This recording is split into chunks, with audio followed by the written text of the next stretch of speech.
क्या दिख रहा है? लैपटॉप ठीक है।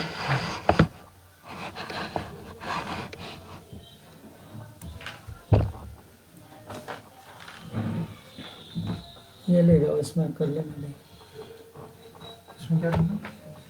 इसमें करोगे ना, जन सुलभ पुस्तकालय, इसमें देखोगे ना, वो कह रहे थे ऑन करके रखना।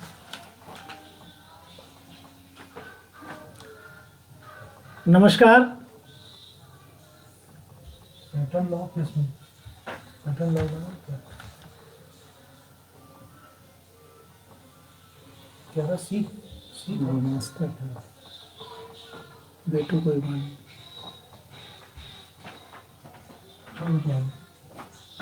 इसमें कहीं हेलो, बस आपको बोलता है शुरू करना, आपको अपना परिचय देके जैसा उन्होंने बताया। नमस्कार।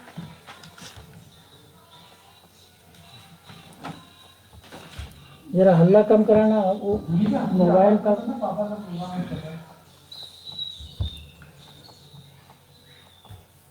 नमस्कार मित्रों, मेरी आवाज आ रही है? अर्पण कुमार जी,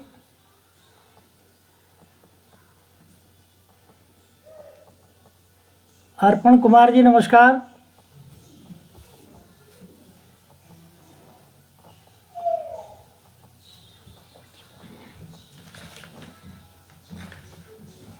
हाँ, हाँ ये आ रही है पापा आपका, ठीक है चालू हो गया, क्योंकि वो आता हो है गया। कनेक्ट हो तो गई साइड प्रोग्राम को वास्ता नहीं। ठीक। मित्रों, आज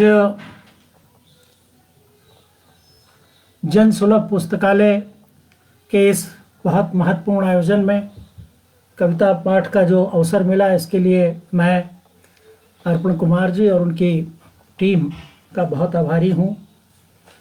और अपनी कुछ कविताएं आपके सामने यहाँ रखूँगा। जीवन की एक लंबी यात्रा, आपसे उम्मीद है मित्रों से कि साथ साथ हम कविताओं के साथ जीवन की जो यात्रा रही उसके कुछ हिस्से में भी आपकी भागीदारी होगी। आप से निवेदन होगा कि साथ साथ चलेंगे। तो गांव मझोली में मेरी शिक्षा दीक्षा हुई, वहीं जन्म हुआ। जबलपुर ज़िला है मध्य प्रदेश का एक, और वहाँ के सरकारी स्कूल में शिक्षा हुई। जैसा कि आम तौर पे आप देखते हैं कि तमाम किस्म की दिक्कतें आज़ादी के बाद जो परिवार गाँव में थे और जो थोड़ी बहुत सुविधाएं बन पड़ी, उनका लाभ लेते हुए शिक्षा में आगे पढ़ने के लिए जबलपुर आ गया। जबलपुर में उन दिनों इलोनाइज यूनिवर्सिटी के कोलैबोरेशन में एग्रीकल्चरल इंजीनियरिंग का एक कोर्स शुरू हुआ था, और नया कोर्स था एग्रीकल्चर इंजीनियरिंग का, तो उसमें इंजीनियरिंग के लिए एडमिशन ले लिया। तमाम हार्डशिप, दिक्कतें, कमियां और सीमाओं के साथ उसके बाद अध्ययन चलता रहा। जैसा कि संघर्ष हमारी पीढ़ी के तमाम सभी लोगों ने किया, उसी संघर्ष के साथ इंजीनियरिंग करने के बाद एक मित्र थे NK खंडेलवाल, उन्होंने कहा कि मास्टर्स डिग्री करने के लिए प्रोसेसिंग इंजीनियरिंग में पंतनगर जाना है, नैनीताल। तो वहाँ एक CSIR की फेलोशिप मिली और मास्टर डिग्री के लिए वहाँ जाना पड़ा। पर परिस्थितियाँ ऐसी थीं कि वो आगे उसको कंटिन्यू लगातार नहीं करना हुआ, और अरुणाचल प्रदेश में उन दिनों इंजीनियर्स की ज़रूरत थी। तो वहाँ आपका 78 में अरुणाचल में वहाँ एग्रीकल्चर इंजीनियर के पद पर ज्वाइन किया मैंने। वहीं मेरी ये कविता की शुरुआत।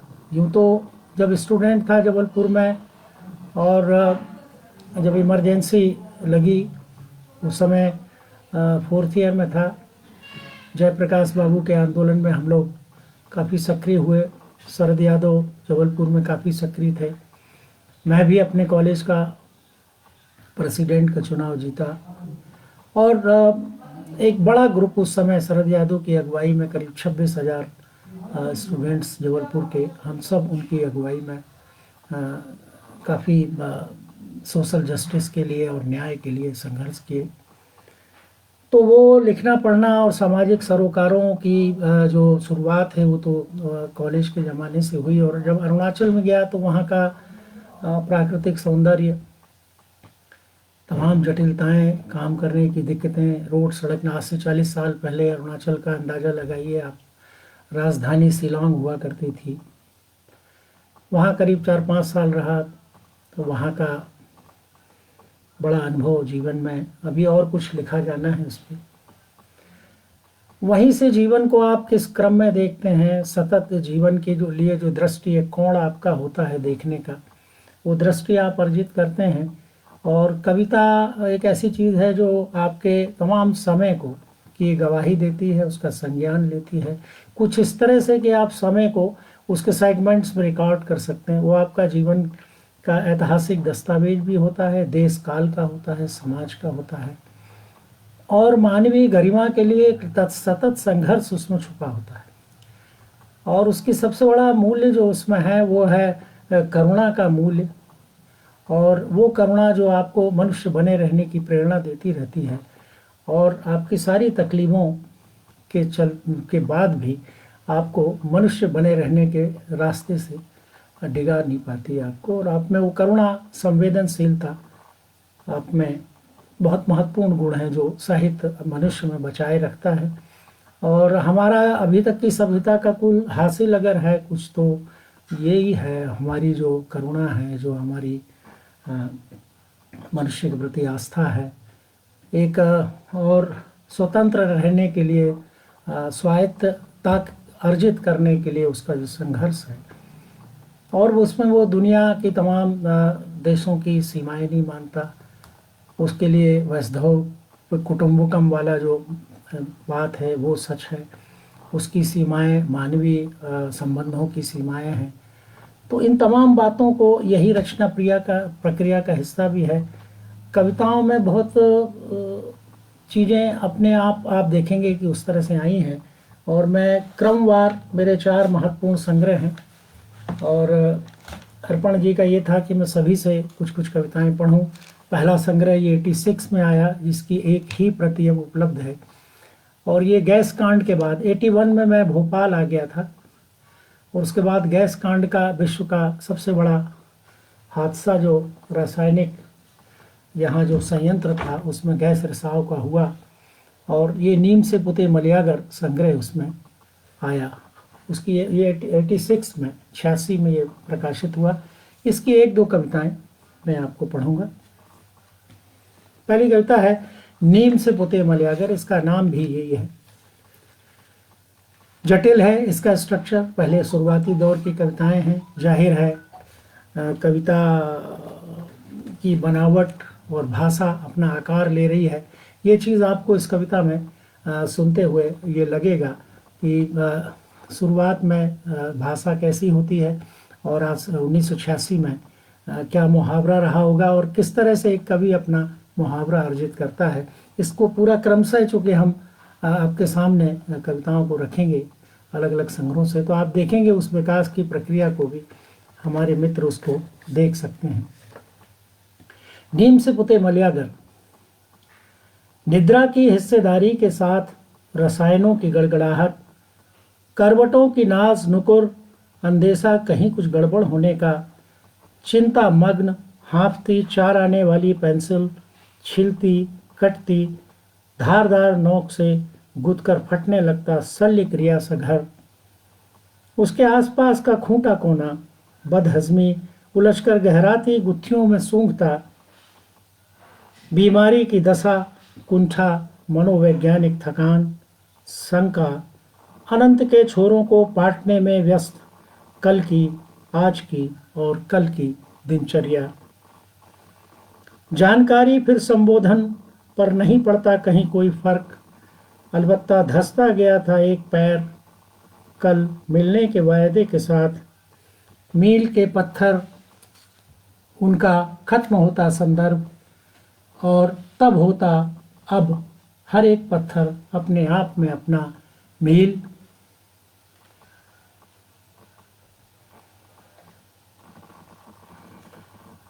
बदलती इकाइयाँ और खड़े होने लगते समझ में से आने वाले हल, रुग्णता, स्वस्थ होने का मानदंड, बंद कमरे में रखी घास उसके सूखने या उगने से, गर्मी और बरसात के मौसम का अंदाज लगा बैठना और फिर मौसम संबंधी सूचनाएं देना हमारी आदत है। नीम से पुते मलियागार, बुझते मणि प्रकाश, विचलित होती योनियां, रेंग कर बीते पक्ष को डकारता, अंधराता मनोयोग लिए, मक्खियों को कांटे बांट, शहद और जहर के अंतर को पाटती रही यह रात भी। क्या आ रहा है ये? नहीं, ये क्या है? New version. घर पापा को बुलाओ ना, क्या है? अगली कविता है अस्पताल की मौत। ये ठीक करो ना बेटा, क्या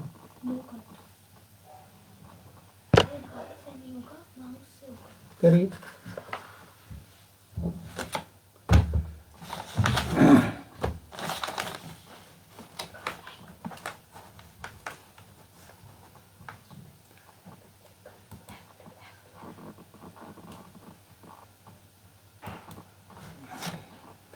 मित्रों, अगली कविता है अस्पताल की मौत। इसमें आप देखेंगे कि जो जीवन था गांव का वो लगभग इसमें आता है, और वो जीवन जिसमें परवरिश हुई हम जैसे तमाम लोगों की, और गांव की जो स्थितियां हैं, किस तरह से माँ अपने बच्चों को वहाँ बड़ा करती है, किस तरह से उनके इलाज करती है। अस्पताल की मौत एक कविता है, बहुत पुरानी कविता है, और ये सारा संदर्भ भी बताती है हमारे गांव का, परिवेश का, और जीवन से संघर्ष की एक पूरी कथा है। मूसल से कटैया को कुचल, बार बार लांग, गोधन की पूजा कर मांगती रही वह मेरी खुशहाली। चंडी का दिन चकोड़ों के दानों उड़द के साथ, हर चक्कर में वह उतारती रही थी मेरी अरबर करबर। उसे शायद पता था मझोली हो या लम्ही, मेरे गांव में डॉक्टर नहीं जाते। भर गया था उसका रोज नामचा होती चढ़ा चढ़ा, वह चढ़ौती लेकर चढ़ाता रहा था जमीनों के नामकरण।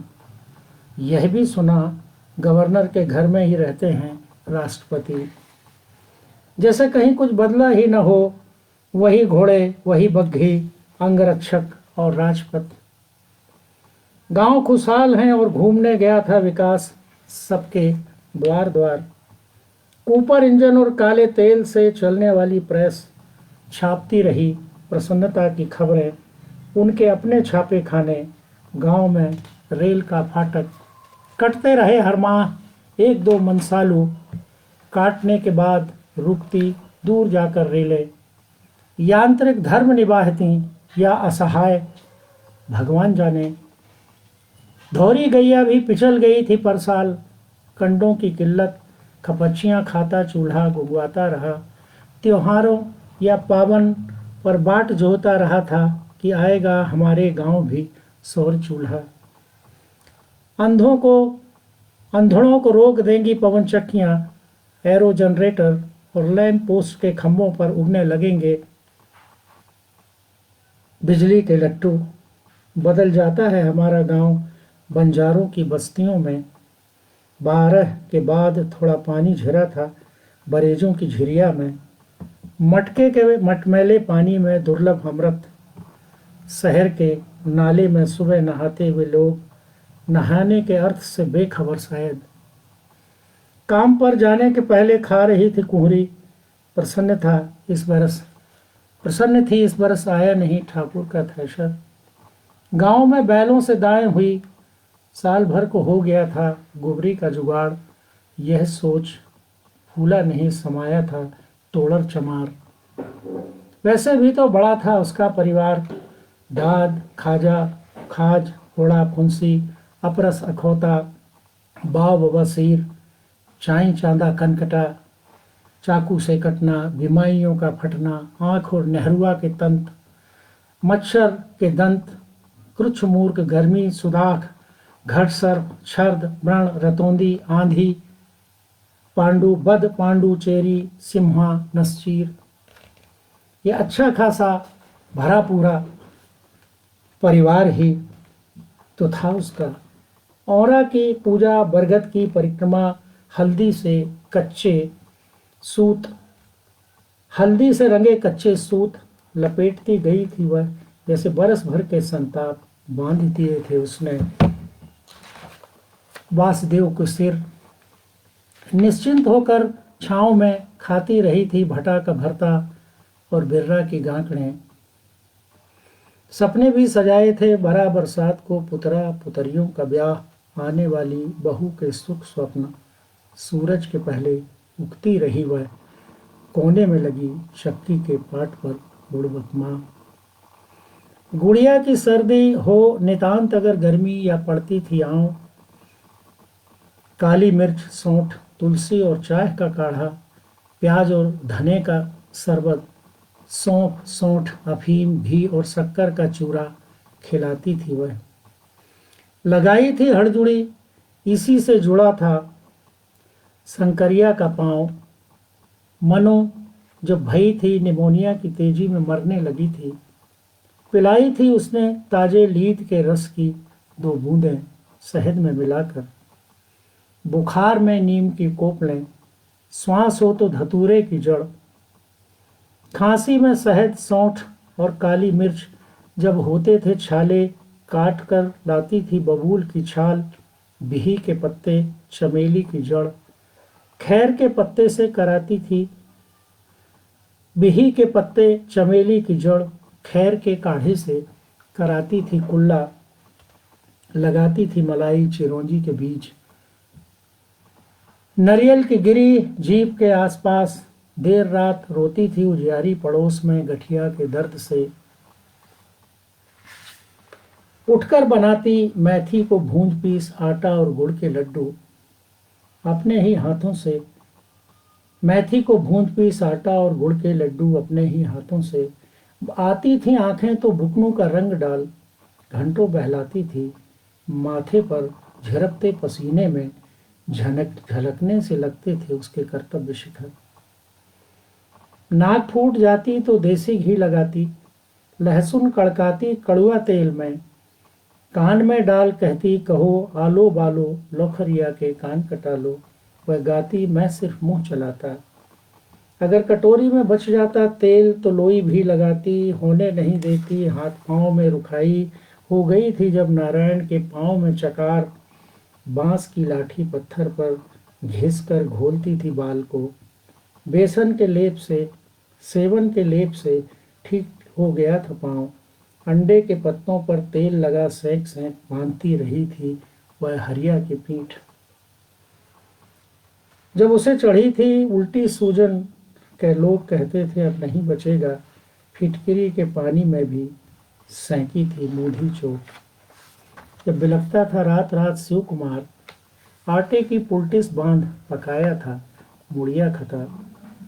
रूसे धतूरे नीम के पत्ते ढूंढती रही थी वह दिन दिन भर, न जाने कहां से लाई थी देवदार भी ढूंढकर। सभी को वाला था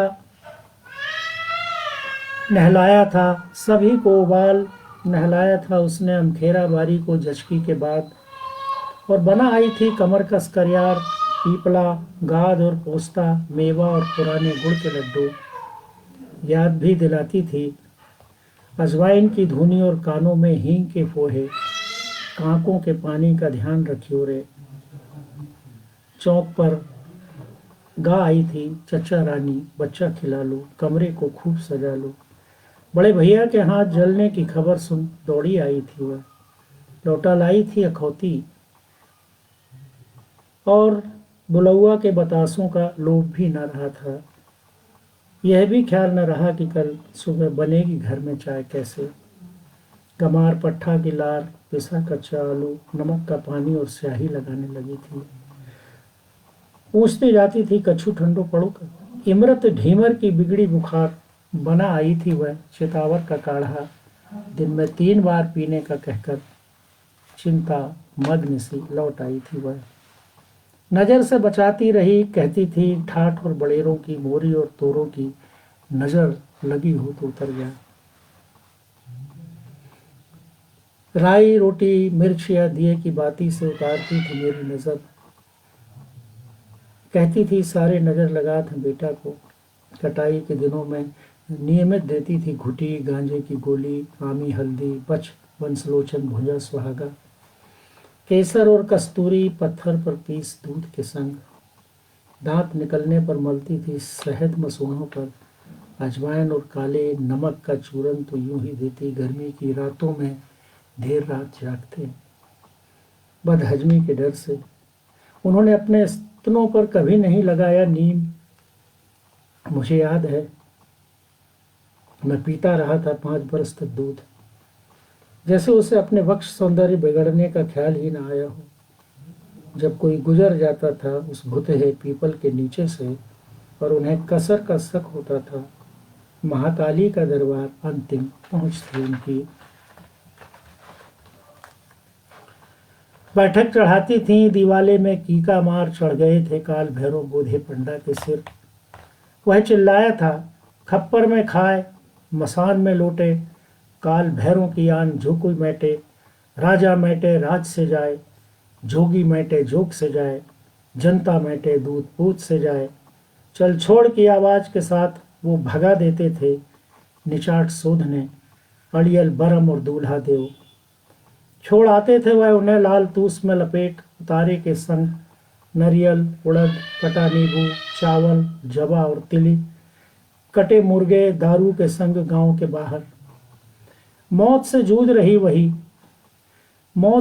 रही वह मेडिकल कॉलेज के जनरल वार्ड में, जैसे उसकी जानकारी का अब कोई अर्थ नहीं।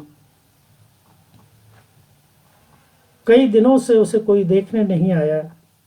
डॉक्टर झल्लाते हैं अस्पताल में, अस्पताल की मौत के बीच नर्स नींद से उठकर बड़बड़ाई थी, लावारिस कहाँ कहाँ से चले आते। तो ये थी नीम से पुते मलयागर की एक लंबी कविता, और उसमें जीवन के तमाम सारे दृश्य, हमारे वो सारा परिवेश जिसमें हम जैसे कभी बड़े होते हैं, उनका संघर्ष होता है और जीवन का सच अर्जित करते हैं। दूसरा संग्रह विष्णु नाट्य कंपनी, ये आया 97 में, और इसका उस समय मैं यूके में था। मेरा masters degree Reading University UK से हुआ। दरअसल किस्सा ये हुआ कि जब मैं अरुणाचल से 81 में भोपाल आया तो केंद्रीय कृषि अभियांत्रिकी संस्थान में मैंने यहाँ नौकरी ज्वाइन की, और 97 में मुझे TCT अवार्ड मिला, ब्रिटिश काउंसिल का अवार्ड, अंतर्राष्ट्रीय अवार्ड होता है, बड़ा अवार्ड होता है। और उसमें ये है कि आपको किसी एक विश्वविद्यालय से आगे की पढ़ाई पढ़नी है और बाकी खर्चा वो सब ब्रिटिश काउंसिल उसमें देती है। तो TCT award, technical training and cooperation award था वो, और उसके अंतर्गत फिर मेरे को जाना पड़ा। तो मैं रेडिंग विश्वविद्यालय से मैंने रूरल सोशल डेवलपमेंट में मेरा मास्टर्स डिग्री वहाँ से हुआ। तो इस तरह से जब भोपाल आ गया था और केंद्रीय कृषि अभियांत्रिकी संस्थान में काम करने लगा था, लेकिन स्मृतियों में तमाम चीज़ें, समय कहाँ कहाँ उसके सेगमेंट्स रुक जाते हैं, कविता कहाँ उनका संज्ञान लेती है, और किस तरह से फिर वो आपकी कविता में आते हैं। और लंबी कविताओं में मैंने देखा बाद में जो डेवलपमेंट हुआ कि उसमें बूस्टर्स जैसा मैंने उपयोग किया, क्योंकि आप देखते हैं कि फिर लंबी कविता को सस्टेन करना लंबे समय तक दिक्कत होती है। तो बीच बीच में कुछ इस तरह के प्रयोग भी हुए जो आगे आप कविताओं में देखेंगे। और अभी ये आपको विष्णु नाट्य कंपनी और अन्य कविताएं में से कुछ कविताएं आपको सामने रख रहा हूँ। रुकी हुई नदी का बहना एक कविता है, ये 97 में, इसका प्राग विश्वविद्यालय में चेक रिपब्लिक के प्राग विश्वविद्यालय में लोकार्पण हुआ इस किताब का, कृष्ण नाट्य कंपनी का। और उस समय मैं यूके और आपका फ्रांस और चेक रिपब्लिक की यात्राएं उस समय हुई, और उस समय की भी कुछ कविताएं आपके सामने रखूंगा मैं। उसमें उनके वहाँ के सामाजिक संदर्भ, उनसे हमारे जुड़े ऐतिहासिक संदर्भ, और रशिया रूस के विघटन के बाद जैसे चेक रिपब्लिक वगैरह जो अलग हुए और यूरोपियन यूनियन में उनकी उस समय हिस्सेदारी नहीं थी, और उनके तमाम किस्म के जो आपके कोऑपरेटिव सेक्टर्स थे वो जिस तरह ख़त्म हो रहे थे, और उनको यूनियन इसमें यूरोपियन यूनियन में भी शामिल नहीं किया जा रहा था, तो उनकी जो आर्थिक बदहाली थी और जिस तरह के रिफॉर्म्स जिसको कहते हैं स्ट्रक्चरल रिफॉर्म्स का दौर था, ये सब यूके में फेल हो चुका था 75 के आसपास। मार्गरेट थैचर के समय पे इनके परिणाम दुष्परिणाम देखे जा चुके थे। उसके बाद भी रूस से विघटन के बाद ये जो स्ट्रक्चरल रिफॉर्म्स की बात जो चल रही थी, जिसमें कोऑपरेटिव सेक्टर्स को, पब्लिक सेक्टर्स को, इनको सबको तोड़ा जा रहा था और प्राइवेटाइजेशन की तरफ बढ़ना शुरू हो गया था, तो वो कविताएं भी हम देखेंगे। बहरहाल एक कविता ये है, रुकी हुई नदी का बहना। मिट्टी ठहरती है, रुकता है पानी, हवा के बुलबुले साधते हैं दम, रंग होने के लिए जहाँ से इस तरह शुरू होता है चलना, एक चहल पहल होती है वहाँ, जिसके छोर पुरानी बात की तरह याद आते दिन, जहाँ कभी उतारा गया था पिता की लौट कर आई बारात का सामान, एक कोने में संभाल कर रखी गई थी कांसे की बड़ी बटलोई, हरे पत्तों में उगाई थी खिड़कियों के पास शर्मा बड़ी बहू, फैली थी चर्चा फिर पलाश ऋतुगंध जितनी, उतना ही बड़ा था परिक्रमा पथ, जहाँ लुढ़कती हुई कांसे की बड़ी बटलोई दिन रात थी होती हुई। सूखने को हुए पेड़ पर फला था एक घोंसला, जिसमें बोए गए तिनके चैंचैं करते हुए होते रहे बड़े, ढोया गया इस तरह आकर्षण गुरुत्व का भार, जिसे लिए एक पता नहीं, एक के बाद एक कितने मौसम उड़ते रहे, कौन सा कितना आकाश। मैं ठगा सा इस बीच हो पाया बस इतना कि किसी तरह गांव की सरहदें करते हुए पार, आगे की पढ़ाई पढ़ने आ पहुंचा शहर, सामान के नाम पर चलते हुए साथ रख दी गई, मेरे हिस्से में आई एकमात्र कांसे की बड़ी बटलोई। मुसीबत के दिनों में खिचड़ी, बचपन की यादों के आसपास गुनगुना दूध, बीमारी में चिरायते का काढ़ा, लंबी बेरोजगारी के दिनों में एक वक्त का भात पकाती रही कांसे की बड़ी बटलोई, अच्छे बुरे दिनों में देती रही साथ। नौकरी लगी तो घर में बनने लगा एक और घर, खरीद कर लाया गया कुकर, धीरे धीरे कुछ बर्तन, बटलोई का बंद हो गया उपयोग, थकी थकी सी घर में वह यहाँ वहाँ डली रहने लगी उदास, जब कुकर की सीटी बजती, फैलती कर्कश चीख बटलोई घर में जहाँ भी डली होती, उसमें उठती एक लंबी अनगूंज, विदारक हूँ चीरती धरती का सीना, किनारों पर पीटती रहती सिर, पानी में उठती रहती इसी तरह लहरें। जाने फिर ऐसा कुछ हुआ कि बर्तनों के साथ उठाते धरते जब कभी टकरा जाती कांसे की बड़ी बटलोई, जरा सी चोट से घंटों टन्नाती, छलनी कर देने वाले रुदन में विलाप करती, आज तक दुनिया की अर्जित की हुई पीड़ा एक साथ विक्षिप्त सा भागता, जन्म से लेकर अभी तक का समय करता पार, रुधे गले कांपते हाथों से छूता कांसे की बड़ी बटलोई, तब जाकर शांत होता स्वर, शुरू होता रुकी हुई नदियों का फिर से बह गई।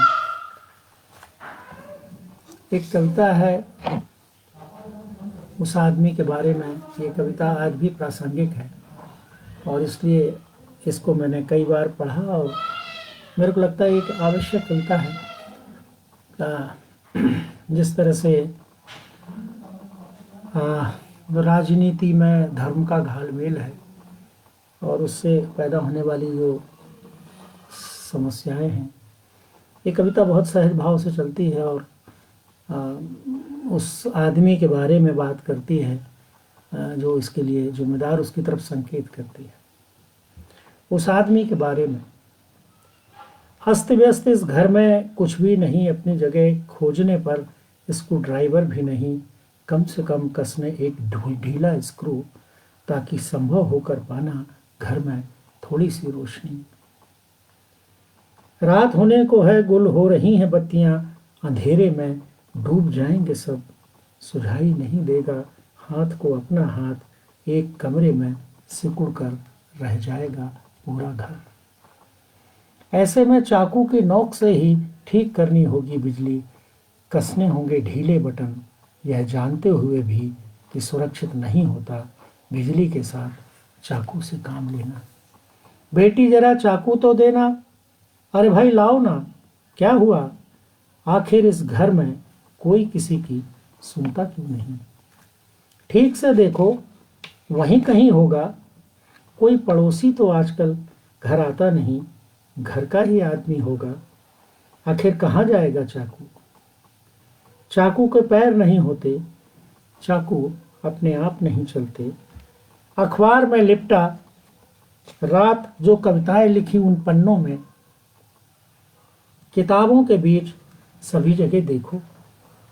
अरे हाँ, ऊपर भगवान के आले में देखा, जरा कुरान के नीचे रामायण के ऊपर ध्यान से तो देखना। आजकल कुछ दिनों से अक्सर मैं वहीं रखा देखता हूँ चाकू, सोचता हूँ घर के उस आदमी के बारे में।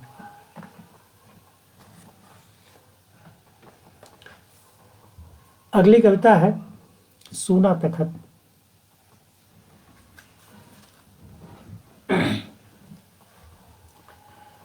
नहीं नहीं माँ, सूना पड़ा है तखत, कल तक इसी पर बैठी रहती थी वह, यहीं से पुकारती थी बेटा। तखत की लकड़ी में तब उमगने लगता था एक भरा पूरा पेड़। आज वहां छाया है अंधेरा, कटे पेड़ की पीड़ा में समाप्त छोर की तरह छूटा हुआ है। यह अंधेरा व्यक्तियों से होता हुआ गली मोहल्ले देश करता हुआ पार गहराता है सोमालिया में, इराक में उफनता बिल्कुल पारदर्शी कहीं डुबोता जा रहा धरती का हर एक खूंटा कोना। अब यहीं कहीं खोजनी होगी माँ की वह भटकती हुई आवाज, नष्ट होने के खिलाफ जो लड़ती रही युगों युगांतर तक। अलबत्ता जहाँ सुनी जा सकेगी माँ के पुकारे जाने की आवाज़, खटखटाती एक एक बीज का द्वार, वहाँ हरापन होगा, पीक रहा होगा एक नन्हा सा पौधा जिसकी जड़ों के आसपास वापस लौट रही होगी धरती।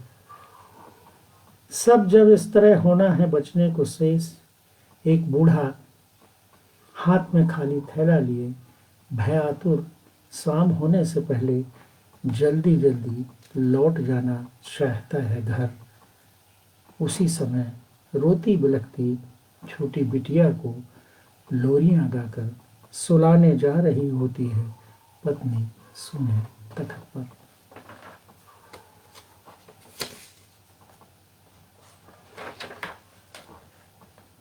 एक कविता है रोटियां।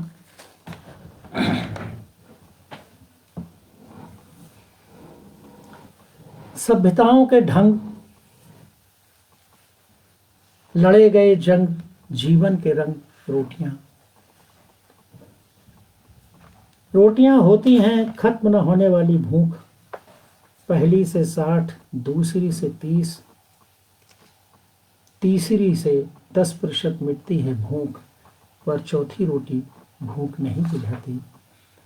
जन्मती है स्वाद के संवाद, भूख के अपने अंदाज।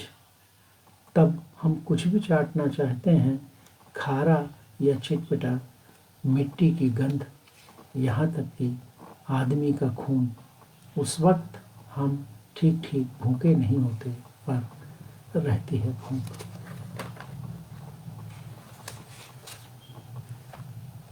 एक कविता है, बेटी ने पूछा,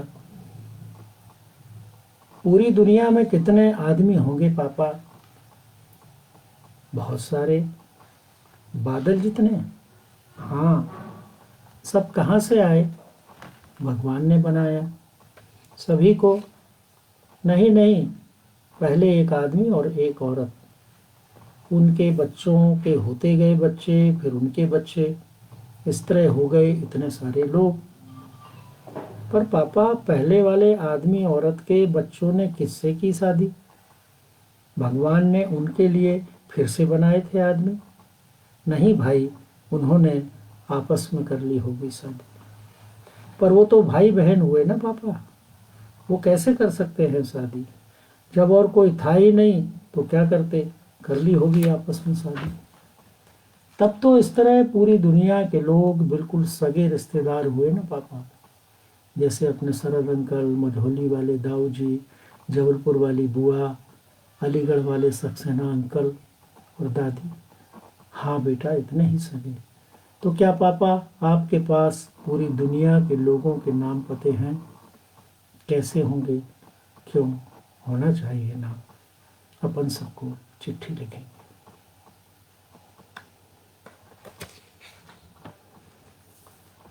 तो ये थी विश्वनाट्य कंपनी और अन्य कविताओं की कुछ रचनाएं आपसे मैंने साझा की।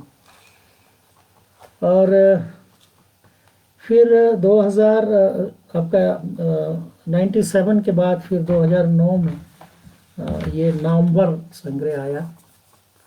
इसकी कुछ कविताएं आपके साथ साझा करूंगा। इसमें जो विदेश के में रहने के दौरान जो कुछ कविताएं बनी, लंबी कविताएं हैं, वो भी इसमें हैं। वो आपसे निवेदन है कि उसके साथ थोड़ी यात्रा आपको करनी होगी, तो यात्रा सुखद होगी। मैं नामवर से कुछ कविताएं आपको सुनाता हूँ। 2009 का संग्रह है। इसमें एक कविता सूचना है, करीब 40-30 साल पुरानी कविता है, लेकिन इस संग्रह में आई है सूचना की। और 30 साल पहले ये था कि गांव में, जैसा कि आप जानते हैं, किसी के यहाँ टेलीफोन जाके करना पड़ता था, और किसी को खबर भोपाल में भेजी तो फिर उसको लगा कि भाई कोई ज़रूरी खबर, 2-3 दिन बाद वो बताने आया कि भाई आपकी माँ ख़त्म हो गई। तो लगभग ये हादसा हुआ, और ये कविता सूचना कविता है। सूचना। माँ गांव में मरी, जिसकी सूचना भोपाल में मुझे 3 दिन बाद मिली। इस तरह मरने के बाद भी मेरे लिए 3 दिन और जिंदा रही माँ। दोस्त, संबंधी और तमाम वो अपने, जिनकी सूचनाएं बरसों से नहीं, कहीं इसी तरह से तो नहीं बचे हुए हैं जिंदा। अतीत में घट चुके को वर्तमान बनाती सूचनाएं हमें बनाती हैं अमानवीय। वह भी इतना कि देखो तो भला, मैं माँ की मौत पर नहीं, उसकी सूचना पर रोया। एक दिन सूचना थी कि ब्रह्मांड में खोज लिया गया है पहले से वहाँ उपस्थित एक और नया तारा, जिस पर करोड़ों वर्ष पहले समाप्त हो चुका हुआ है जीवन। हर एक नई सूचना के साथ इस तरह मैंने अपना एक अर्जित सच खोया। अमानवीय होते जा रहे इस समय में एक अंतिम उपाय था कि कम से कम माँ की मौत पर पूरे मनोयोग से रोऊंगा मैं। इस तरह बचाऊंगा अपने भीतर नित प्रति मरता जाता मनुष्य। वह अवसर भी जाता रहा सुखों और दुखों का हिसाब गड़बड़ाया इतना कि जीवन अवशेष हुआ। आवेगों की प्रामाणिकताएं समाप्त होती हैं जहाँ, वहाँ तब पेड़ तक संवाद नहीं करते। चिड़ियों के इस तरह गायब होने से आसमान में होने लगते हैं सुराख। देवदूत इन्हीं से रिश्ते हैं, मौत को मोक्ष का पर्याय कहने। धरती तब भी गाती है झींगरों में जीवन राग। जुगनुओं में लौट लौट आते हैं उसके ठगे गए पूर्वज। ना रो पाने का मेरा दुख रह रह कर फूटता है कि मैं माँ की मौत पर नहीं, उसकी सूचना पर रोया। हवा में पसीजता, पेड़ पौधों में होता हरा, किसी नए पीके में रह रह कर उगने को होता हुआ। एक कविता है जो लंदन प्रवास के दौरान है। कविता का नाम है हेनरी हैवलॉक, मैं तुम्हें पहचानता हूँ। और उसकी बड़ी सुंदर कथा ये है कि जब मैं यूके से लौट के आया तो उस समय बॉम्बे में सामना अखबार हिंदी में निकलने का एक कोई प्रस्ताव हुआ। तो सामना को हिंदी में निकलना था तो एक पत्र मिला कि भाई इसमें आप कविताएं भेजिए। और उस समय शायद संजय निरुपम जी उसमें वो थे और शत्रुघ्न प्रसाद जी थे। तो हिंदी में निकलना था, उसमें नरमल वर्मा की भी कहानी थी और सुधीर सक्सेना उसमें उनकी कविताएं थी। और ये कहा गया कि भाई हिंदी का चूँकि निकल रहा है सामना तो आप इसमें सहयोग करिए। तो मैंने कहा कि भाई थोड़ा सा वैचारिक मामला है, लेकिन ये है कि आप मेरी कविता को एडिट नहीं करेंगे। पर अंतर ये हुआ कि उनने 2 पेज दिए। पहला जो सामना हिंदी का निकला उसमें ये कविता प्रकाशित की, मेरा परिचय बायोडाटा भी दिया। लेकिन कुछ जो असुविधाजनक राजनीतिक जो बातें थीं जिनको कि कहा गया था कि आप उनको एडिट न करें, उनको भी काट दिया गया और उस पर वो मन खराब हुआ उस बात से। लीजिए कविता प्रस्तुत है। हेनरी हैवलॉक, मैं तुम्हें पहचानता हूँ। और इसमें एक बड़ी सुंदर बात है कि इसमें जो कबूतरों का जिक्र है, उसके बाद जो सैकड़ों साल से वहाँ ट्रफलगार में कबूतर पले हुए थे, करीब 30,000 से 50,000 कबूतर, उनको हटा दिया गया इसके बाद में। ये कविता कई उसमें छपी, फिर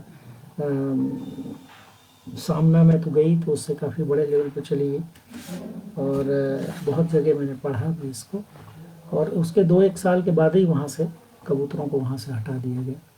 मेरे को ऐसा लगा कि शायद ये क्योंकि कविता के इसका पोस्टर विदेशों में भी गया और एक बड़ा पोस्टर इसको आइसेक्ट पब्लिकेशंस ने इसमें स्पॉन्सर किया था, इस कविता, लंबी कविता का। तो ये थोड़ी सी लंबी कविता है। बीच बीच में आप देखेंगे कि इसमें जो ये कुछ इस तरह की इमेजरी आपको मिलेगी जो बूस्टर्स की तरह है, जो चीज़ों को ले जाएगी। और ये हमारे इतिहास, समय और आज जो हमारा राजनीतिक परिदृश्य है और जिस तरह की जड़ताएँ हैं और जिस तरह से उभार है ये हिंदू और इस तरह का जो जाति, जिस कहना चाहिए कि धर्म और जाति का जो बंटवारे हैं और किस तरह से वो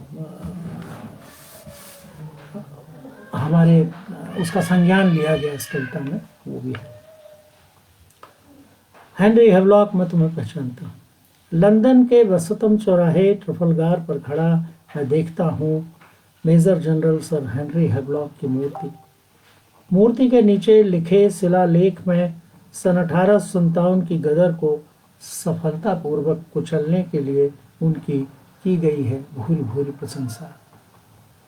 चौराहे पर पले बड़ी संख्या में कबूतर रह रहकर उड़ते हैं, मूर्ति पर बैठ करते हैं सामूहिक बीट, जिससे सफ़ेद हो चुकी हेनरी हैवलॉक की मूर्ति किसी जनरल की नहीं अपितु शांति के मसीहा की जान पड़ती है। अन्य सैलानियों की तरह मैं भी खरीदता हूँ 25 पैंस में अनाज के दाने और चौराहे पर बिखेर देता हूँ, जैसे प्रथम स्वतंत्रता संग्राम में मारे गए अपने पूर्वजों का करता हूँ तर्पण। कबूतर जब चुग रहे होते हैं बिखेरे गए अनाज के दाने, मुक्त कर रहे होते हैं सुसुप्त पड़े बीज में सोया उसके जन्म का समय। ब्रिटिश साम्राज्य में कभी न डूबने वाला सूरज जब डूब रहा होता है बकिंघम पैलेस के ठीक पीछे, तब विंडसर कैसल में रखी टीपू सुल्तान की पगड़ी थोड़ी और तन जाती है। शांत हो जाती हैं कबूतरों की उद्विग्न उड़ानें। विजयी योद्धाओं से कतारबद्ध वह उड़ रहे होते हैं हाउस ऑफ लॉर्ड्स और बिग बैन के ऊपर, खोलते जीत और हार के तिलस्मी रहस्य। जिसे जान अपनी नम आंखों में लिए समुद्र भर खारापन मैं पार कर रहा होता हूँ महाद्वीपों की दूरियां। 1997 की उस शाम लंदन में होते हुए भी 140 वर्ष पहले भारत में लड़े गए प्रथम स्वतंत्रता संग्राम में मैं होता हूँ शामिल बेजार, जहाँ होती हैं बेगुनाहों की चीखें, हत्याएं, बलात्कार, अमानवीय यातनाओं से उपजा हाहाकार। कितनी अपेक्षित और आभासी होती है हमारी घड़ा और प्रेम की अनुभूतियाँ कि जब मैं हेनरी हैवलॉक ही नहीं समूचे अंग्रेजों के प्रति असीम घृणा से भरा होता हूँ, नन्ही मैरी की किलकारियाँ मुझे अंकल अंकल कहकर दे रही होती हैं आवाज़। मित्र सीमस एंडरसन रात 12 बजे तब बना रहा होता है मेरे लिए सैंडविच। बारबरा लिपट कर करती है इतना प्यार कि हम सहजता से पार कर रहे होते हैं रंग और भेद की सनातन नदी। 80 बरस की मार्गरेट जब फेरती हैं मेरे गर्म माथे पर हाथ, ममता के विलुप्त तारों को छेड़ती हैं कुछ इस तरह कि मैं नींद से उठकर सुनता रहा हूँ न जाने कितनी रातें विस्मृति में डूबती जा रही लोरियों की बहुत धीमी आवाज़। इन सबके ही सहारे पूरे प्रवास भर मैं निभाता रहा सांस्कृतिक राजदूत की भूमिका, यहाँ तक कि क्रिस जब बड़े मनोयोग से कर रही होती मेरे कमरे की सफाई, मैं बता रहा होता उसे मानवीय सरोकारों और भारतीय संस्कृति की महानता के बारे में। यूं तो चुपचाप सुनती थी वह, लेकिन अचानक एक दिन पूछ बैठी, या it's there but tell me mister Gumasta why you people killed Mahatma. शर्म और आत्मग्लानि से भर गया था मैं, नजरें चुराता खिड़की से बाहर बहुत देर ताकता रहा था आसमान, देखता लंदन के हीथ्रो हवाई अड्डे पर उतरते लगातार हवाई जहाज, जघन्य अपराधियों की चारों दिशाओं से आती भीड़, जिसमें हर चेहरे के पीछे से झांकता दिखा सभ्य और सुसंस्कृत मेरा अपना ही चेहरा। अपने बचे रहने के लिए तब इकट्ठी करता हूँ अपनी समूची घड़ा, इस तरह अनजाने ही अपराध में शामिल होता हूँ। फिर हेनरी हैवलॉक की मूर्ति के साथ खिंचवाता हूँ छाया चित्र, ताकि लौटकर भारत में बता सकूं सबको कि लो देखो कैसे होते थे अंग्रेज और उनके अपराधी चेहरे। यह जानते हुए भी कि अतीत हमारी स्मृतियों में होता है और भविष्य देखे गए सपनों का लगभग स्मृति शेष वर्तमान पर नहीं पड़ती, इन दोनों की छाया खींचे गए चित्र में मैं खोजता हूँ मूर्ति का छाया चित्र, मगर वह गायब है। उसकी जगह जनरल की वेशभूषा में खड़ा चिल्ला चिल्ला कर देता आदेश वह मैं ही हूँ, दबाता न्याय के लिए उठी हर एक आवाज़, निहत्थे अबाल वृद्धों पर लगातार करता अत्याचार वह मैं ही हूँ। अपनी राष्ट्रीय भावना से ओतप्रोत इतिहास में घट चुकी हर एक छोटी बड़ी घटना का लेना है मुझे गिन गिन कर हिसाब। अंग्रेजों द्वारा किए गए भारत माता के अपमान का बदला लेने पागलों की तरह मैं लंदन की सड़कों पर किसी अंग्रेजन की तलाश में निकल पड़ता हूँ। और भारत में दिन दहाड़े किसी भी गली कूचे में अपनी ही माँ बहन को पकड़ लेता हूँ। ऐसा करते अपने आप को गर्व से हिंदू कहता हूँ। हेनरी हैवलॉक, तुम्हें अब मैं ठीक ठीक पहचानता हूँ। तो ये एक कविता थी जो लंदन प्रवास के दौरान लिखी गई कविताओं में से है।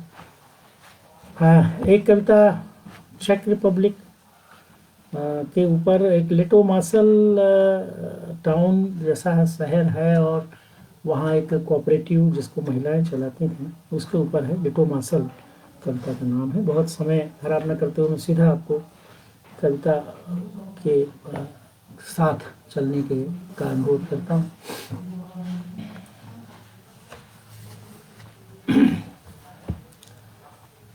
लिटोमासल। जब कभी अवकाश पर होती, मेरे सपनों के आकाश में कुछ इस तरह आती कि मैं देखता मनोरम दृश्य, लुभावनी परियां, बिन सुनी कथाओं में वर्णित लोग, शहर और आबादियां।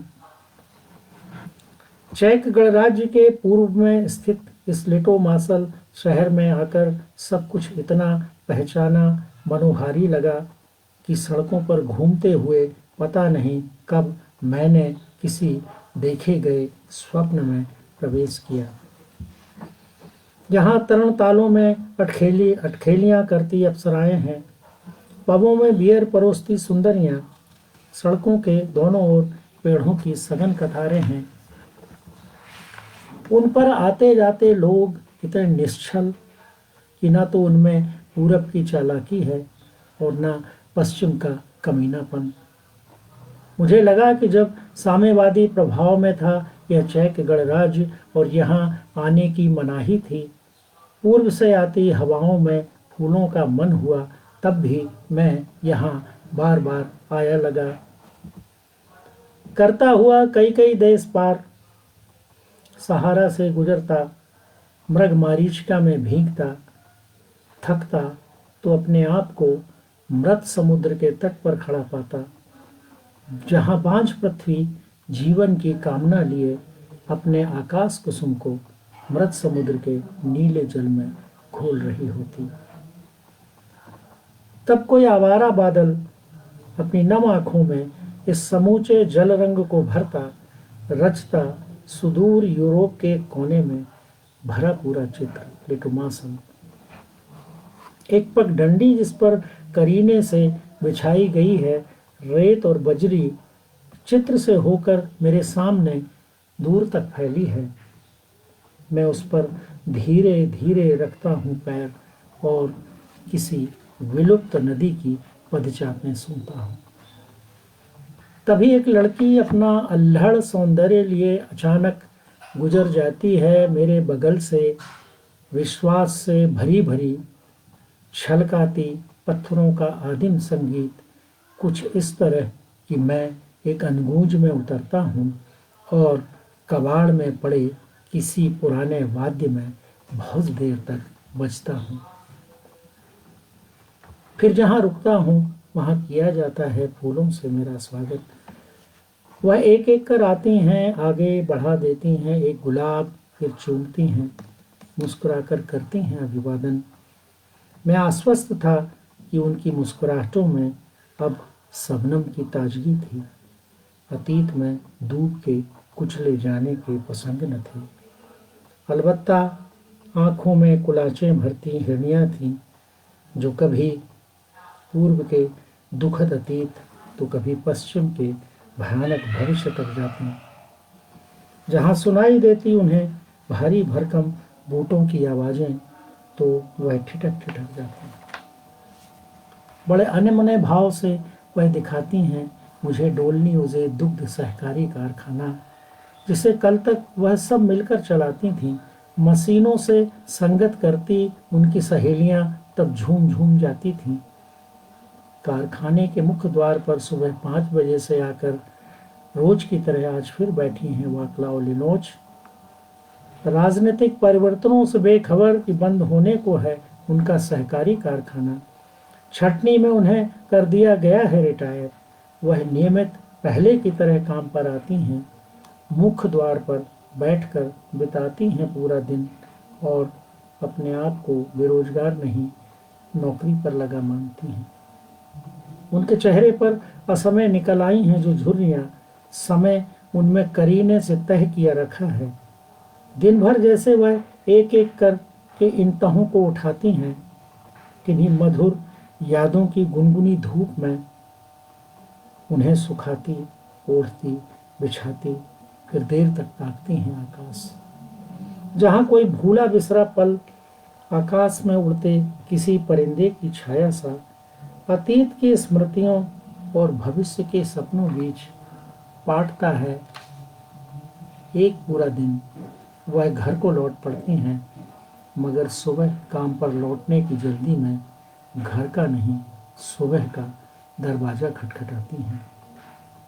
ठीक इसी समय सुदूर पश्चिम के किसी चर्च से आती है घंटा बजने की आवाज़, जो समय में घुलती है कुछ इस तरह कि गहराने लगता है शाम का धुंधल का, भारी होने लगती है रात। ऐसे में सहसा मुझे याद आए अपने गांव के घड़ी साज गेंदा लाल, जो जीवन भर सुधारते रहे घड़ियां, आवाज़ों को समय से अलग करते, छांटते, बहुत बारीक सा कुछ कुछ बीनते, लंगोटी में होली खेलते उनके दिन गुजरे।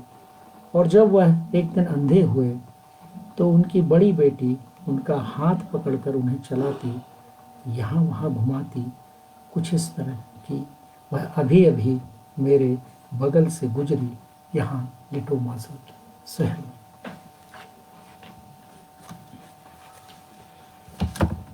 तो मित्रों, ये थी लिटोमासल, जो चेक रिपब्लिक के उस समय जो स्ट्रक्चरल रिफॉर्म्स को लेके जो पूरे यूरोप के वो देश छोटे छोटे जो अलग हुए रूस से, और उनकी जो दिक्कतें थी, जिस तरह से कारखाने बंद हुए। मेरा ख्याल है हिंदी में बहुत कम इस तरह की कविताएं हैं जो बाहर होने वाले इन सामाजिक और राजनीतिक परिवर्तनों को इस तरह से रेखांकित करती हुई कविताएं कुछ बन पड़ी। एक कविता है जन्मना। यह रहा मूर्ति वाला मुख्य चौराहा, चौराहे के बीच में गड़ी मूर्ति।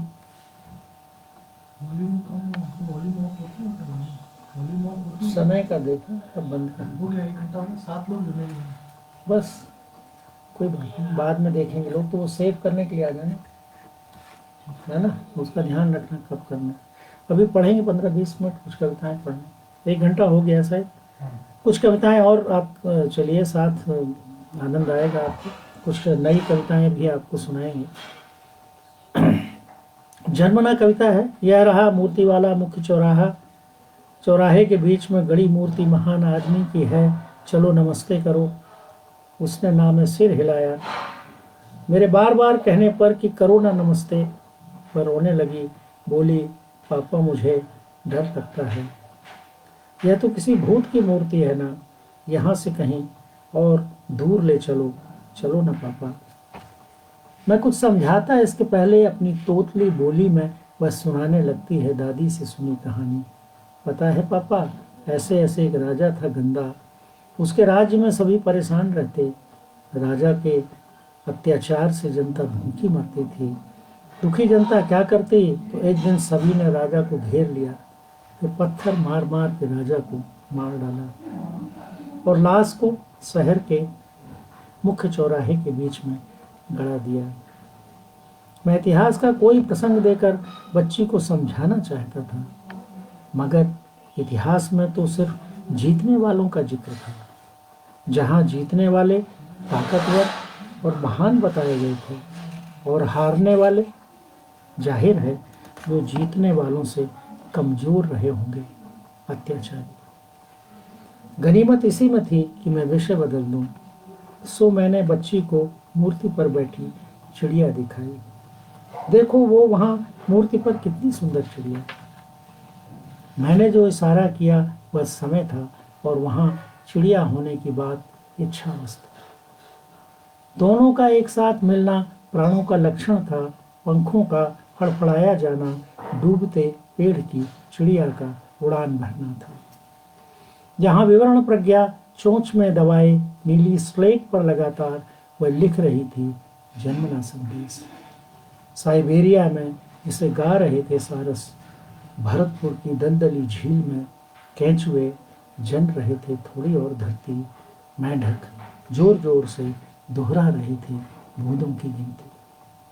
स्वर्ग में भी धान के खेतों से चिड़िया उड़ाती, एक कोने से दूसरे कोने तक ताबड़तोड़ भागती माँ अचानक ठिठकी।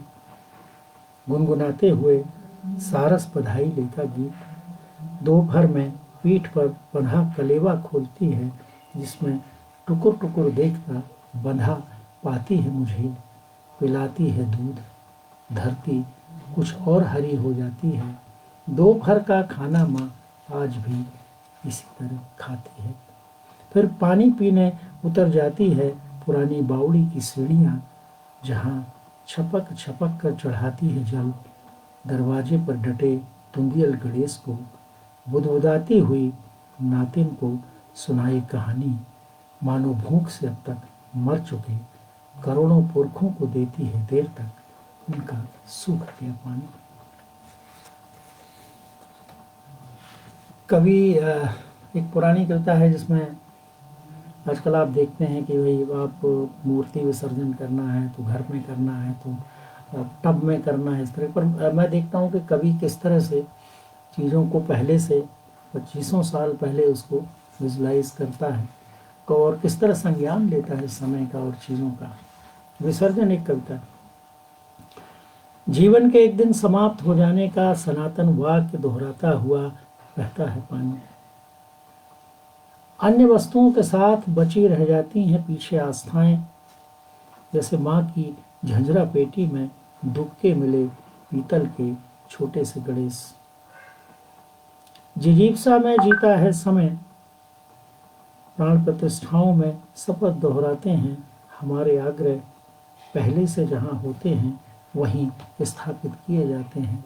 बार बार टूटे भरम, इस तरह गणेश भी स्थापित किए गए उसी अटाले में। पूजा आरती वंदना अगरबत्तियों में सुलगते दुख लिए याचनारत हुए बच्चे।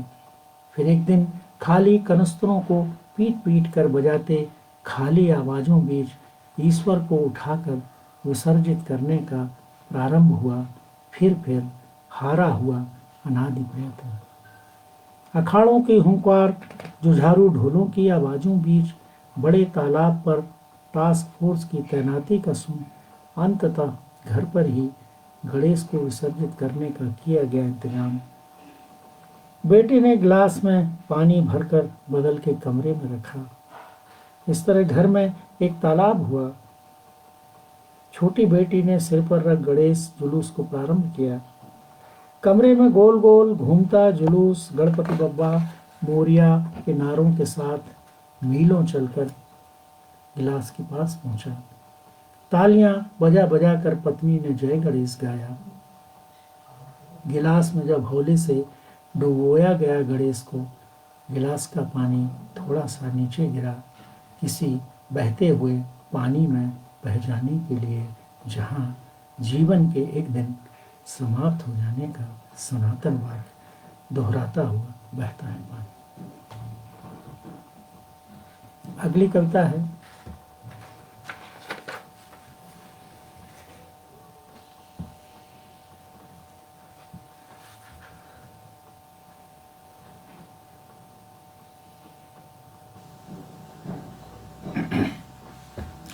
खुदीराम बोस की अंतिम यात्रा का वर्णन कीजिए। होमवर्क क्या है, हद हो गई। कक्षा दूसरी में मेलों ठेलों का वर्णन तो ठीक था, अब यह अंतिम यात्रा का वर्णन, भला यह भी कोई प्रश्न हुआ। चलो लिखो। खुदीराम बोस के माथे पर चंदन का टीका लगाया गया, फूलों से लाद दी गई उनकी अर्थी। ये अर्थी क्या होती है पापा? अब फंसाया ना बेटी तुमने। सोचता हूँ अर्थी का मतलब हाँ संभव है जीवन का अर्थ हो। यह भी हो सकता है साधन हो एकमात्र धरती के गोलमोल रास्तों से बाहर निकलने का। पर यह सब इस छोटी सी बच्ची को कैसे समझाऊं? मुश्किल है। अगर गौतम बुद्ध आज दूसरी कक्षा में पढ़ रहे होते तो पता नहीं अपने होमवर्क में क्या लिख रहे होते। अच्छा बेटी, यहाँ कागज पर ध्यान से देखो। मैं कागज पर पेंसिल से बनाने लगा। अर्थी यहाँ इस तरह लगाए जाते हैं, दो बड़े बांस, और यहाँ से इस तरह ऐसा कुछ कुछ ऐसी होती है यहाँ। चिड़िया का घोंसला देखा है ना, वैसा। पर यह समझो कि यहाँ पंख चिड़िया के नहीं, घोंसले के होते हैं। मैं पेंसिल के सहारे चलाने लगता हूँ अर्थी, भारी मन से। पता नहीं रास्ते पर जैसे चलता हुआ साथ साथ बोलता जाता हूँ, राम नाम सत्य है। गाता हूँ वंदे मातरम का गीत, भारत माता की जय के नारों के साथ भीड़ में उमड़ता, कई कई गुना एकत्रित होता खुद में। कागज के किनारे पहुंचकर भूल जाता हूँ शमशान का रास्ता। मैं परेशान और चुप था तो बेटी फिर कुछ कुछ पूछने को थी। झुंझलाहट में मैंने उसे डांट दिया।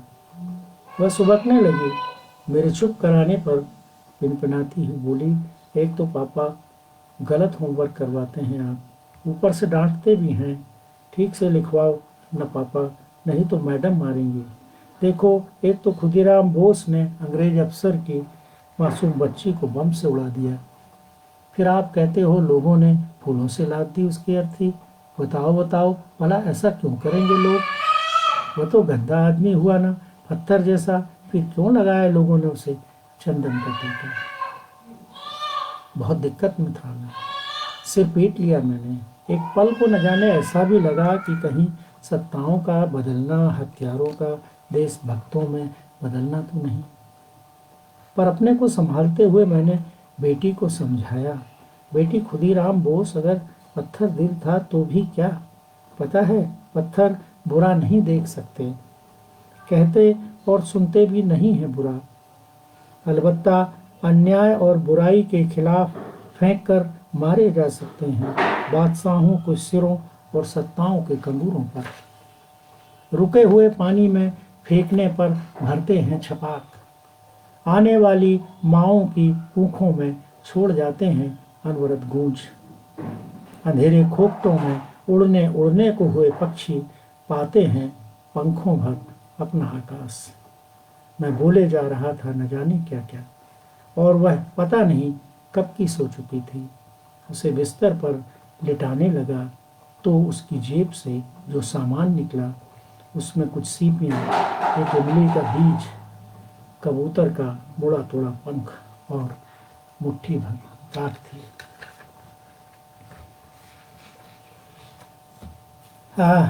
मैं उसमें ईस्टर्न पार्ट में भी था, अरुणाचल में जैसा कि जिक्र हुआ था। वो एक कविता, हमारे यहाँ लेखकों में दिक्कत यह है कि उनका एक्सपोजर इतना कम होता है, तो उसके लिए फिर एक बात बड़े ज़ोर शोर से कही जाती है स्थानीयता वाली, कि आप अपनी जड़ों से जुड़े रहिए और जड़ों की कविता, अपना गांव परिवेश।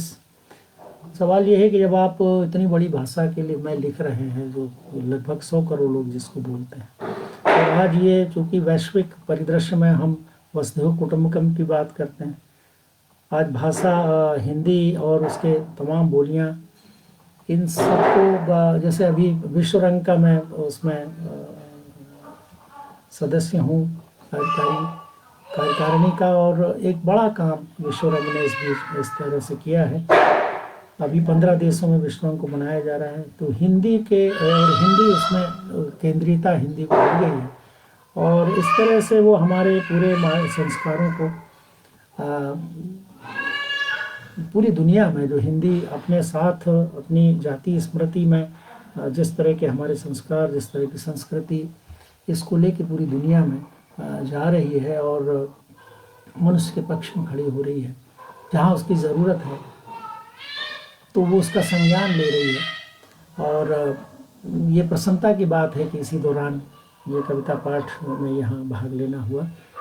तो अरुणाचल के एक थोड़ा सा दृश्य वहाँ का है, आप देखें इसमें, क्योंकि हमारे यहाँ हिंदी में बहुत कम आपको आसाम या उधर के आसपास का संस्कृति और इस तरह से कुछ मिलेगा। एक दिन ऐसा कुछ हुआ, सूख रही नदी में झिड़कना करना तुम्हारी याद, उस वक्त तुम अगर मिल गई होती तो आज इस नदी में कौन बहता। 40-50 साल का यह जो एक छूटा हुआ समुद्र है, जिसके मरे हुए पानी का नमक अंधेरा है, किनारों पर रात रात जागकर जो घरौंदे बनाए, उनमें भूख है, प्यास है, बदहाली है। तुम अगर मिल गई होती उस वक्त तो आज मैं कहाँ रहता। इस दौरान एक अंधी दौड़ में शामिल जब कभी झपकती हैं आंखें, तो हरामपन और बेईमानी से कमाई चीज़ें एकदम अब समाप्त हो जाती हैं। आँखों का खुलना और बंद होना, चीज़ों का होना और समाप्त होना है। चीज़ें जहाँ समाप्त होती हैं, वहाँ जो बचता है वह सचमुच का बचा होना है। जैसे सोकावांगम, तुम्हारा उस दिन वनस्थली से पढ़ाई पूरी कर गांव लौटना सचमुच का दिन था। फिर स्वागत में गांव के नागा वांछुओं द्वारा रात रात नाचना, गाना, लूका चकनुले लूका का गीत कि भालू फल खाता है, भालू फल खाता है।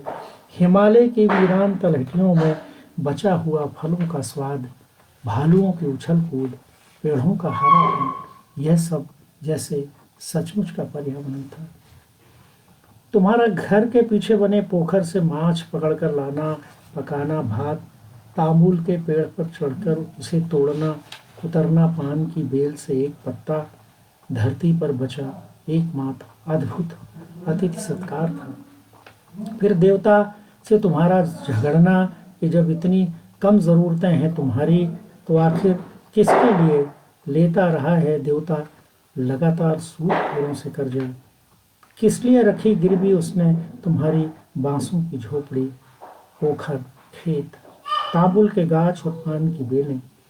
तुम्हारा उस दिन का झगड़ा धरती पर लड़े गए आज तक के तमाम युद्धों में सबसे बड़ा युद्ध था।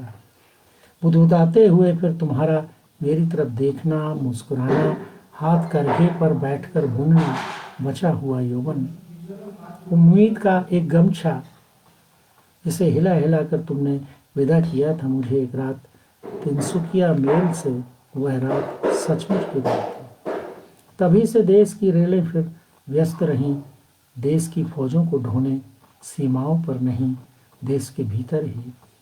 कितने बिहू आए और गए, पर दिल्ली से आने वाली रेलें तुम्हारे स्टेशन पर फिर कभी नहीं रुकी। यह प्रतीक्षा भी तुम्हारी सचमुच की प्रतीक्षा थी। मैं पता नहीं स्टेशन पर रुका, बैठने की राह देखता नागरिक, और ये सेनाओं से आती जाती रेलें। अकबका गया हूँ भला इस तरह अनजाने सफ़र में कब तक कौन रहता। चाहता हूँ पूरी धरती हाथ में लेकर तुम्हें खोजना, इसी क्रम में बढ़ाता हूँ हाथ, टटोलता हूँ तो बगल में डरी सहमी सोई पत्नी है। ऊंचाइयों खाइयों में है मौत के सन्नाटे, लोहू लुहान है उसका रग रग, समूची धरती को मैंने जैसे एक साथ छुआ। एक दिन ऐसा कुछ हुआ। अंत में एक दो कविताएं नए संग्रह से, समय काफ़ी हो चला है तो अंत की दो कविताएं। ये कवि कपूर तो 2019 में ये कविता संग्रह आया, और इसमें से कुछ कविताएं आपको सुनाता हूँ।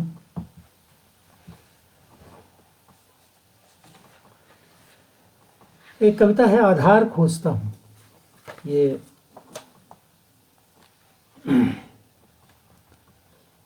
समय ने इतनी तेजी से किए अपने हस्ताक्षर कि उसका मिलान ना हो सका जीवन बैंक में उपलब्ध मेरे हस्ताक्षर से। तब चेहरे से मिलान करने की बात हुई। काउंटर पर बैठी सुंदर लड़की ने मुस्कुराते हुए कहा, माफ़ करें सर, आपका चेहरा भी अब मेल नहीं खा रहा हमारे रिकॉर्ड से। पर ज़्यादा चिंता की बात नहीं, क्योंकि वैसे भी आपके खाते में अब बहुत ही कम बचा है आपका जीवन बैलेंस। यह ठीक है कि आप थोड़ा थोड़ा दिखते हैं महात्मा गांधी की तरह, सोच और विचार में भी लगते हैं कुछ कुछ गांधीवादी, पर भरोसे के लिए इतना पर्याप्त नहीं। आप तो जानते ही होंगे कि आजकल कितना संदिग्ध और लगभग देशद्रोही है गांधीवादी होना। अतिवादी राष्ट्रवादियों के लिए तो अब गांधी एक गाली है सर। फिर उसने मुझसे मेरा आधार मांगा। मैंने कहा, मैं इस देश का नागरिक, क्या इतना पर्याप्त नहीं? उसने कहा, आपकी नागरिकता शक के दायरे में है सर। अब उसका अपना कोई अर्थ नहीं। आप तो अपना आधार दिखाइए। तेजी से अंधकार में खिसक रहे समय, बढ़ते आपसी अविश्वास, असहिष्णुता, सांप्रदायिक उन्माद के बीच मैं निरीह नागरिक खोया हुआ अपना आधार खोजता हूँ। एक कविता है, शादी की 40वीं सालगिरह। शारदा, आज क्या तारीख है? 11 जून है और क्या। भला कैसे भूल सकती हूँ आज की तारीख। 40 वर्ष पहले आज ही के दिन तो फूटी थी मेरी किस्मत। मैं आज भी खोज रही हूँ उस मामा को जिसने तय कराई थी मेरी शादी। मैंने कहा, तुम क्या, मैं भी तो खोज रहा हूँ उस मामा को। भला मैं क्या बिगाड़ा था मैंने उनका। विगत 40 वर्षों से जारी है हमारी मामा खोज यात्रा। अरुणाचल, मेघालय, असम के जंगलों में ढूंढा, बांस के झोपड़ों में झांका, राजगढ़ अली पर चलता हुआ म्यांमार की पहाड़ियां की पार, वहां आज़ाद हिंद फौज की दुखद स्मृतियां मिली, मगर मामा नहीं। शेर के मुंह में हाथ डाला, हाथियों से किए 2-2 हाथ, पूछा जमीन, पानी, पेड़ों पर बैठी बड़ी बड़ी जोंकों से, कोबरा और तमाम प्रजाति के सांपों से तो यूं ही आए दिन हो जाती हाय हेलो, जो मामा का जिक्र आते ही फुफकारते, फिर बिना जवाब दिए चाय बगानों में सरक जाते। पेड़ पौधों, लता पत्रों से लगाई गुहार, पर मामा का नहीं लगा कोई सुराग।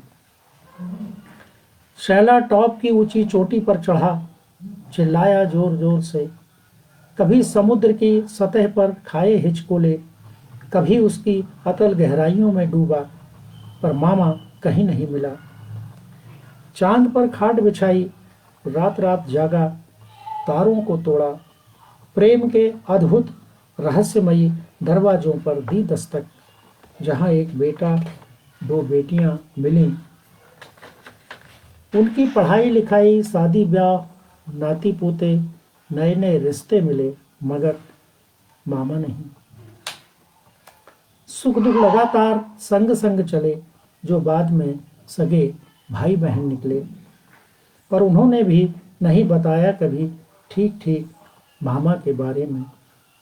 लंदन, पेरिस में खोजा, तलाशा प्राग की गोल्डन गली में, मकान नंबर 22 से झांकते काफका से पूछा, उन्होंने भी ना में सिर हिलाया। रेडिंग की एक एक गली खंगाली, ऑस्कर वाइल्ड की काल कोठरी तक गया। मात्र 40 साल की उम्र पाकर भी इन लेखकों ने यूं तो अपने छोटे से जीवन में बहुत कुछ सार्थक लिखा, मगर अफसोस कि मामा के बारे में एक पंक्ति तक नहीं। मामा खोज में गंवा दिए।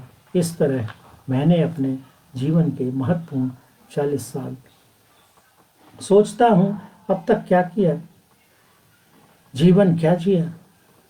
मामा को न खोज पाने से निराश, एक दिन यूं ही जब देख रहा था दूरदर्शन, उस पर चिल्ला चिल्ला कर भाषण देता, उड़ाता हवा में थूक वह दिखाई दिया, जो बीच बीच में लगातार कहे जा रहा था कि मैं ही हूं तुम्हारा मामा, मैं ही।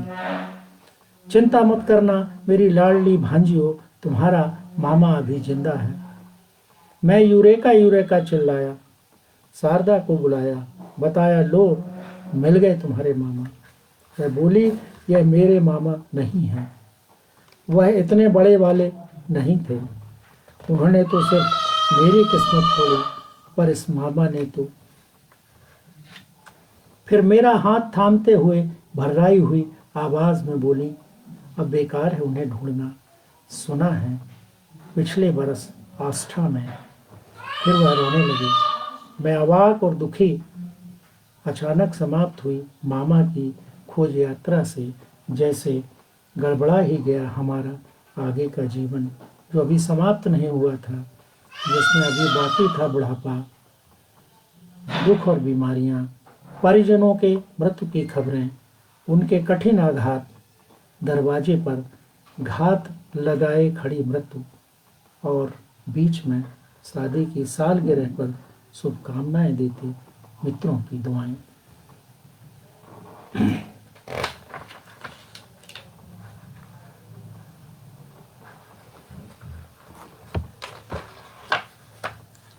एक कवि कपूत टाइटल कविता है ये। इसको समय क्या हो रहा है विवेक, समय क्या हो रहा है इसको देखो।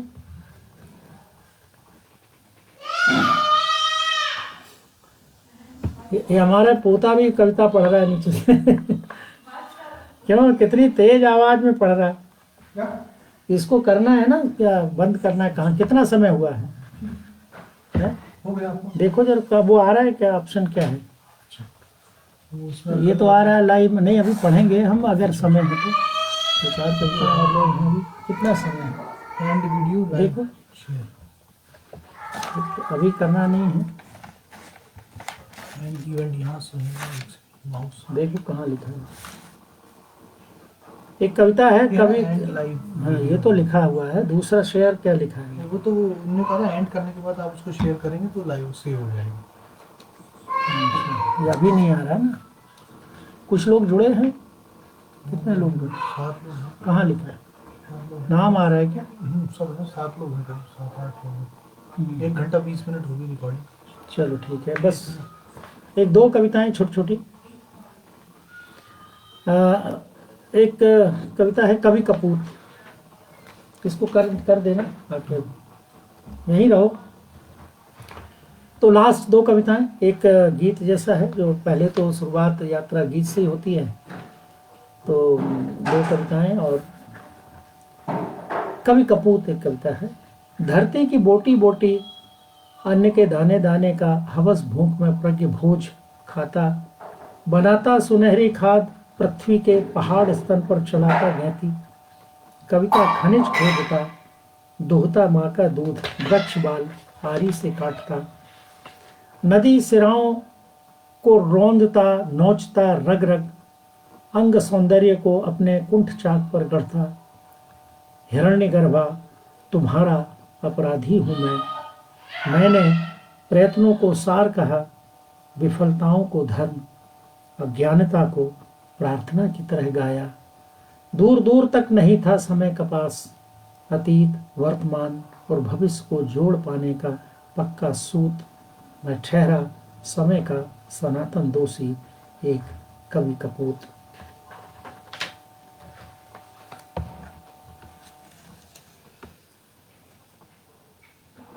एक कविता है कि दर्पण झूठ न बोले। दर्पण झूठ न बोले से बड़ा, इसमें थोड़ी लाउड कविताएं हैं कवि कपूत में। दर्पण झूठ न बोले से बड़ा और कोई झूठ नहीं, वह भी इतना कि देखो तो भला, दाएं हाथ को बताता है हमारा बायां हाथ। इसी सच्चाई के धोखे में ठगे गए जीवन भर की दर्पण झूठ न बोले। प्रजातंत्र में जहां आम जीवन को संचालित करती है राजनीति, वहां भी ठगे गए। जब दक्षिण पंथ की वाम पंथ और वाम पंथ की दक्षिण पंथ मिरर इमेज ही निकला, तो हाल के दिनों में इनके भक्त जनों ने आपस में गजब की असमान समानता दिखाई। एक ने कहा गाय हमारी राष्ट्र माता है, तो दूसरे ने भैंस को अपनी सगी राष्ट्र मौसी बताया। उन्होंने फिर सांड को ओरिजिनल राष्ट्रपिता कहा, तो प्रतिवाद में भैंसे की प्रतिष्ठा को उसके बराबर पर रखा गया। जब कहा गया कि हमारी आस्था संविधान में है, तो उन्होंने कुछ कुछ इस तरह हकलाते हुए कहा कि उनकी आस्था संविधान में नहीं है। फिर बहस चली कि तुम्हारा नेता हिजड़ा है, ठोकता है ताली, हमारा मर्द मुट्ठी बांधता है। आगे नेताओं के अच्छे और खराब कपड़े पहनने को लेकर राष्ट्रीय बहस चली। फिर जब उसने कहा कि महान भारत बनाएंगे तो जवाब आया, भारत तेरे टुकड़े होंगे, टुकड़े होंगे। फिर मुद्दा बना कि कौन क्या खाता है, तो उसके वह खाने के जवाब में बताया गया कि वह यह खाता है। फिर नेताओं के उठने बैठने, करवट बदलने, हगने पादने आदि आदि जैसे अति महत्वपूर्ण मुद्दों पर भी लगातार गली मोहल्ले, राज्य, यहाँ तक कि राष्ट्रीय स्तर पर विरोध और समर्थन का भयानक दौर चला। इस घसड़ पसड़ की राजनीति में देश की प्रगति को लेकर नहीं था किसी के पास कोई सुविचार। देश लगभग हुआ जा रहा था वैचारिक लाचार। क्या बोले, दर्पण झूठ न बोले कि दर्पण झूठ ही बोले।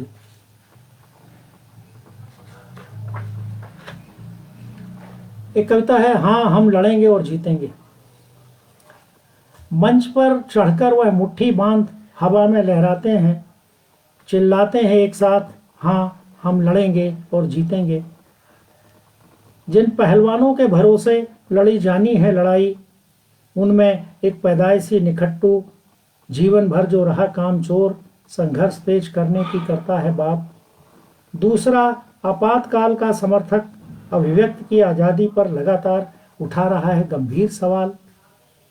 तीसरा जो कॉलेज का प्रोफेसर है, अभी अभी मीटू में आया है उसका नाम, महिला से छेड़छाड़ के आरोप में किया गया है उसे नौकरी से बर्खास्त। महिलाओं के सम्मान, उनकी गरिमा, सुरक्षा को लेकर जता रहा है अपनी गहरी चिंता। और वह जो नैतिक मूल्यों की दे रहा है दुहाई, यूं तो बनता है सरकार का घोर विरोधी, पर उसी के खर्चे पर आया है इस आयोजन में होने शामिल। मंच से झुग्गी झोपड़ी वालों को बताता है अपने ही परिवार का आत्मीय सदस्य।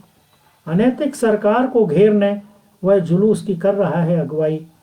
सार्वजनिक जीवन में शुचिता को लेकर जो महाशय दिखा रहे हैं व्यग्रता, सामुदायिक भवन निर्माण के घोटाले में रंगे हैं उस बहरूपिये के हाथ। और उसे देखो, वह जो बनता है बहुत बड़ा क्रांतिकारी लेखक, आम जन का झंडा बरदार, घोर दक्षिणपंथियों के आगे सिर झुकाकर जुगाड़ लाया है साहित्य का बड़ा पुरस्कार। इतना ही नहीं, जन की कविता के नाम पर वह लगातार फैला रहा है सांप्रदायिक घृणा, उसके ध्रुवीकरण में हो रहा है सहभागी, कुछ इस तरह की बिगाड़ रहा है सामाजिक समरसता। अपने वर्ग शत्रु से लड़ने हमें अर्जित करनी होगी सच्ची पात्रता। जाहिर है लड़ना होगा हमें अपने ही दोगलेपन से, हाँ हम लड़ेंगे और जीतेंगे। एक अंतिम कविता है, आज घर बेटी आई। एक गीत की शैली में है, क्योंकि सभी लोग आज कवि हैं वो सबसे पहले उनका लिखना, तो मैं तो गीत बेकर उत्साही और तमाम बड़े लोगों के साथ जब कॉलेज में पढ़ता था तब कवि सम्मेलनों में भी जाता था और कविताएं पढ़ता था। दूर गिलहरी रुकी, आम की पतली टहनी झुकी, भीगी पलकें भरे गले से माँ ने टेर लगाई, आज घर बेटी आई। किस निहारिका से टूटी कब, घुटने घुटने चलकर ग्रह पिंडों के, कितने देश प्रदेश पार कर आई, आज घर बेटी आई। हाथों में तो इसके देखो, अरे अरे चमकीला पत्थर, जाने किस पहाड़ का मन, यह मुट्ठी में भर लाई, आज घर बेटी आई। पिन्नाटा यूं भरे, प्रार्थना झरे, किसी गुंबद से जैसे टेर, भरम सब टूटा, कुछ कुछ फूटा, रोने के भीतर हंसी छलक कर घर आंगन भर छाई। जिसे लूटने खोल ओस की बूंदों के दरवाजे, उड़ उड़ कर निकले हंस खेत की पेड़ों को भागे। कोहरा छाया, बाजी गगन बधाई, आज घर बेटी आई। तो मित्रों, ये कविताओं का साथ आपके साथ जो मिला, इसके लिए मैं आप लोगों का बहुत आभारी हूँ। आभारी हमारे मित्रों का जिन्होंने ये जो अवसर हमें कविता पाठ का दिया। कुमार अनुपम भाई, मेरे को याद पड़ता है कि उन्होंने हमारा जो दूसरा संग्रह था इसकी समीक्षा समकालीन भारतीय साहित्य में लिखी। वो मेरे को पहचानते नहीं थे, जानते नहीं थे, पर वो हमेशा से साहित्य को लेके जितनी सजगता और जिस सिंसियरिटी से, वो खुद भी एक बहुत महत्वपूर्ण लेखक हैं। अभी हाल में भी उनकी पुस्तक आई है, तो मैं उनका आभारी हूँ। और तो आप सब मित्रों का, आप सबको दिवाली की हार्दिक शुभकामनाएं। और इसको कहाँ गए, बंद कर। तो आप सबको दीपावली की बहुत हार्दिक शुभकामनाएं। और ये कविता यात्रा में आपका संग साथ मिला, उसके लिए मैं आपका आभारी कुमार अनुपम जी का। एंड वीडियो करो, एक मिनट रुको। बोलो आप क्या बोल रहे हो गया ना, खत्म करो। हो? आभार बोलो आप। हो गया, आभार करो। And uncle, if you end this video and you will be able to choose if you want to save or